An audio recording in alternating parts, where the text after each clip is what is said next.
आदाब, नमस्कार, अस्सलाम वालेकुम। मैं मदरसा आधुनिक शिक्षक MD महफूज खान। उम्मीद करता हूँ कि आप लोग खैरियत से होंगे। आज दो मदरसा आधुनिक शिक्षक के लिए लेटेस्ट बिग न्यूज जो आप लोग के सामने सुर्खियाँ बनी हुई है। कल से सासे सोशल मीडिया पे व्हाट्सएप ग्रुप पे आप लोगों ने देखा है, उसी के बारे में आज विस्तार से चर्चा की जाएगी। तो प्लीज़ उम्मीद है कि आप लोग वीडियो को लास्ट तक लें और वीडियो को पूरा देखें।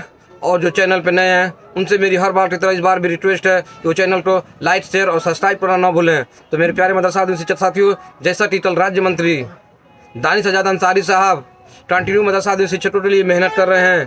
काफ़ी लंबे समय से जब से उनको मंत्रालय मिला हुआ है वो बेचारे भरपूर कोशिश कर रहे हैं। इसी के सिलसिले में कल मदरसा आधुनिक शिक्षक के सिलसिले में राज्य मंत्री दानिश आज़ाद अंसारी साहब फिर से एक बार एक नई पहल की।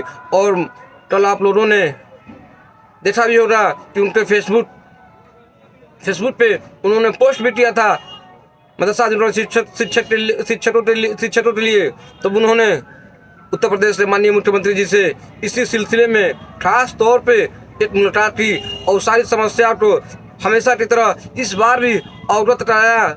और रिटेन में 18/3/2025 को एक लेटर दिया गया जिसमें स्पष्ट लिखा गया है कि मदरसा आधुनिक शिक्षक बहुत ही आवश्यक हैं, इम्पोर्टेंट हैं, क्योंकि जब ये शिक्षक नहीं रहेंगे तो मदरसे में आधुनिक विषय नहीं पढ़ाया जाएगा। और उसमें साफ लिखा भी हुआ है रूप में ज्ञापन में आप लोगों ने देखा भी होगा कि मदरसे में हिंदी, अंग्रेजी, गणित, विज्ञान, साइंस इत्यादि पढ़ाने के लिए ये बहुत ही हम लोगों के लिए जरूरी है। तो मैं हमेशा से कहता हूँ, समझाता आप लोग को आया हूँ कि सरकार की मदरसा आधुनिक शिक्षक पढ़ाना मजबूरी है, क्योंकि हाई सुप्रीम कोर्ट का स्पष्ट आदेश है कि आप मदरसा बोर्ड तो खत्म नहीं कर सकते हैं। इसी सिलसिले में जब सरकार मदरसा बोर्ड खत्म नहीं करेगी तो सरकार की मजबूरी है। मैं हमेशा से बताता चला आया हूँ कि सरकार मदरसों को हाईटेक करेगी, आधुनिक करेगी, लेकिन थोड़ा समय लग रहा है, विलम्ब लग रहा है। लेकिन ये स्कीम बंद हो ही नहीं सकती है, ये स्कीम जरूर चलेगी। थोड़ी सी इसमें मेहनत करने की ज़रूरत है और पैरवी करने की ज़रूरत है। और कंटिन्यू मुख्यमंत्री जी के संपर्क में अगर आदमी रहता तो इंशाअल्लाह उम्मीद है कि आज काम कितने दिन पहले हो जाता। माननीय मुख्यमंत्री जी का आप लोगों ने स्टेटमेंट सुना हो रहा, बटोरे तो टटोरे। और मदरसा आधुनिक शिक्षक के संगठन के नेतृत्व करने वाले लोग वो कहते हैं जुड़ेंगे तो मिटेंगे, अलग अलग लड़ेंगे तो बचेंगे। इसी कारण में हम लोग एक मानदेय का सफ़र 8 साल हो गया और अभी तक तय नहीं कर पाए। तो मेरे प्यारे शिक्षक साथियों, आप लोगों ने देखा होगा कि राज्य मंत्री जी ने कल स्पष्ट जो ज्ञापन दिया उसमें एकदम स्पष्ट लिखा हुआ है कि मदरसा आधुनिक शिक्षक मदरसों के लिए, आधुनिक विषय के लिए ये बहुत ही इम्पोर्टेंट चीज़ है। उसके बाद से कल महासध्यक्ष जनाब हाजी साहब भी इलाहाबाद हाई कोर्ट का रुख किए थे। जो ये टेस्ट चल रहा था 2023 वाला, जो टेस्ट पे एजाज मल्होत्रा साहब ने टेस्ट किया था और काफ़ी लंबे समय से इस टेस्ट को बिना पैरवी की देखी जा रही है। कभी 1 साल विलम्ब हो गया लिस्टेड करवाने के नाम पे, तो कभी 24 तारीख को जब केस अनलिस्टेड हुआ तो उसे लिस्टेड करवाने के लिए लगता है कि 2-3 साल का समय इंतजार करना पड़ेगा।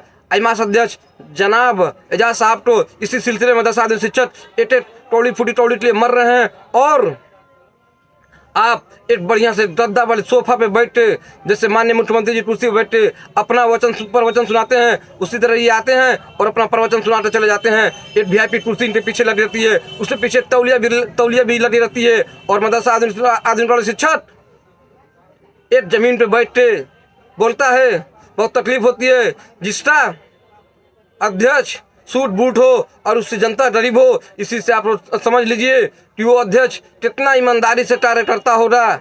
आज 24 तारीख को टेस्ट अनलिस्टेड हुआ, 1 हफ्ता 15 दिन, 1 हफ्ता 2 दिन कहते आज उधर 20 दिन इधर 4 दिन उधर, तो 20 से 24 दिन से ज़्यादा समय से हो गया टेस्ट अभी तक अनलिस्टेड नहीं हुआ। मेरे प्यारे मदरसा आधुनिक शिक्षक साथियों, इसमें एजाज साहब द्वारा एक लंबा खेल खेला जा रहा है। और जब से इन्होंने संगठन बनाया और हमेशा से इनके दिमाग में शिक्षक के लिए ठहरने की बात आती चली रही। मैं हमेशा शिक्षक को समझाया, लेकिन शिक्षक बेचारे नहीं समझे। तो मेरी इसमें क्या गलती है? जैसा कि कल फिर से एक मदरसा उन्होंने शिक्षकों के लिए जान डालने का काम किया और थोड़ा सा इसमें एक मजबूती मिली।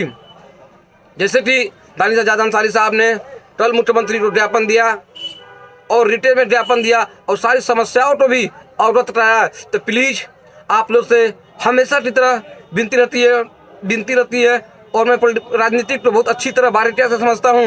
मेरे प्यारे मदरसा आधुनिक की शिक्षक साथियों, मैं हमेशा से कहता हूँ कि आप लोग के पास जो वीडियो देख रहे हैं और जो जिस मोबाइल में देख रहे हैं, वो मोबाइल छोटा मोटा मोबाइल नहीं है। उसको इस ज़माना में परमाणु बम कहा जाता है। परमाणु बम से भी ज़्यादा इसकी अहमियत और ताकत है। बम तो एक जगह विस्फोट करेगा और कुछ इलाका को ठंडा करेगा। लेकिन जो आपके पास ये मोबाइल है, आप अगर 22,000 मदरसा शिक्षक हैं, एक घर में 3-3, 4-4 मोबाइल, 5-5 मोबाइल होगा तो 1 लाख से ज़्यादा पर डे ट्वीट और व्यू जाएंगे। इससे मदरसा शिक्षक की समस्या का निस्तारण 1 हफ्ता के अंदर हो जाता। मैं हमेशा से कहा, लेकिन आप लोग हमेशा यही समझते हैं कि ये वीडियो बनाने से इन लोगों को पैसा मिलता है। नहीं मेरे प्यारे शिक्षक साथियों, हमेशा आप लोग को गलत रास्ता बताया गया, समझाया गया। और इकलौता 22,000 मदरसा शिक्षक में महफूज स्थान है जो बेबाक तरह से बोलते हैं। लेकिन फिर भी दुर्भाग्यपूर्ण है मेरे प्यारे शिक्षक साथियों कि आप लोग समझते नहीं हैं। लेकिन इंशाअल्लाह मैं हमेशा से कहता आया हूँ कि सरकार मदरसा आधुनिक स्ट्रीम चलाना इसकी जिम्मेदारियाँ नहीं है, इसकी मजबूरियाँ में से बहुत बड़ी मजबूरियाँ है। सरकार अभी तक सिर्फ और सिर्फ फायदा इसलिए उठाई है कि हम लोग आपस में बटे हैं और आपस में बट के कार्य कर रहे हैं, जिसका कारण सरकार जबरदस्त, चाहे वो न्यायालय का मामला हो और चाहे वो ज्ञापन का मामला हो, सरकार इसी का फायदा उठा रही है। लेकिन जिस दिन मदरसा शिक्षक जब जाएगा एक हो जाएगा, उस दिन सरकार को न चाहते हुए भी इन मदरसा आधुनिक शिक्षकों की समस्याओं को हल करना होगा। जैसे कि आप लोगों ने देखा होगा कि सरकार जब वक्फ बिल का संशोधन करने के लिए लोकसभा में बिल लाई थी तो उसका जबरदस्त विरोध हुआ और बिना चर्चा के ही इसको JCP यानी ज्वाइंट कमेटी पार्लियामेंट में भेज दिया गया और वहाँ पे भी इस बिल का विरोध हुआ। और बिल का विरोध होने के बाद से वहाँ पे बिल पास नहीं हुआ तो आखिरकार एक नया रूप ले लिया धरना प्रदर्शन का, जो दिल्ली के जंतर मंतर पर सारे देश में मैसेज भेज दिया कि इस बिल का पास हुआ तो इस सब पुनः जोर विरोध किया जाएगा। और सरकार के पास एक अल्टीमेटम चल गया और सरकार इससे सचेत हो गई। तो मेरे प्यारे मदरसा शिक्षक साथियों, हमेशा से मैं कहता हूँ कि आप लोग एक बने, मजबूत बने। लेकिन आप लोग हर मदरसा शिक्षक MA BA DLED BTCA तो किसको क्या बताया जाए, समझाया जाए। मेरे प्यारे शिक्षक साथियों, अभी भी वक्त है, यूनाइटेड हो जाइए। क्योंकि दानिश एजाज अंसारी साहब ने जिस तरह का लेटर लिखा उससे उम्मीद है कि मदरसा शिक्षक की समस्या जल्द से जल्द हल हो सकती है। लेकिन आप लोग तो यूनाइटेड होना ही पड़ेगा। अस्सलाम वालेकुम, जय हिंद, जय भारत।